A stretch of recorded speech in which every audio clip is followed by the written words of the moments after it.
It's an issue tackled by Spokane voters in the 60s, the 80s, and most recently in 2000, adding fluoride to the city's drinking water to meet the state and federal recommended levels. Each time, voters said no, but that hasn't stopped a consensus of public health advocates for pushing for fluoridation. And frankly, kids don't vote, so they don't have a say in it, and they're sort of inflicted with this dental problem that they don't have any control or very little control over.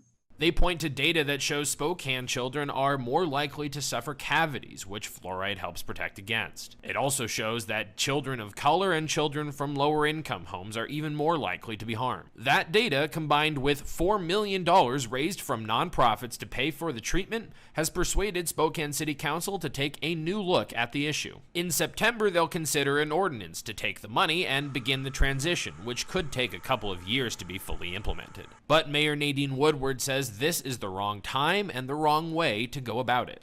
I don't think that this is a COVID emergency.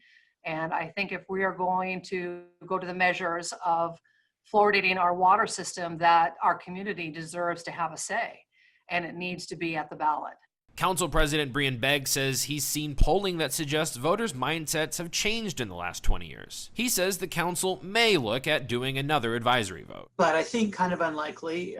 Putting on elections are expensive. Maybe the community's position has changed, but we need to find that out. But Beggs also says when it comes to issues of public health like this, a show of hands isn't the most important factor. Even if a majority of the people sort of wanted to condemn our children to having bad teeth, I'm still not sure that that would move me. I'm really moved by the state of the children and their health. So it really is the city council's responsibility to look at the science and make the call. Still, to get a better sense of the public's thoughts, council is holding a virtual forum Thursday night. And the current proposal would allow some flexibility for those who want unfluoridated water, providing a handful of public filling stations. I think most people who feel strongly about their water can already have filters and can afford them, but there's some people that can't. So we want to make sure that if that's the issue, that you can't afford it and you really don't want it, you don't have to do it.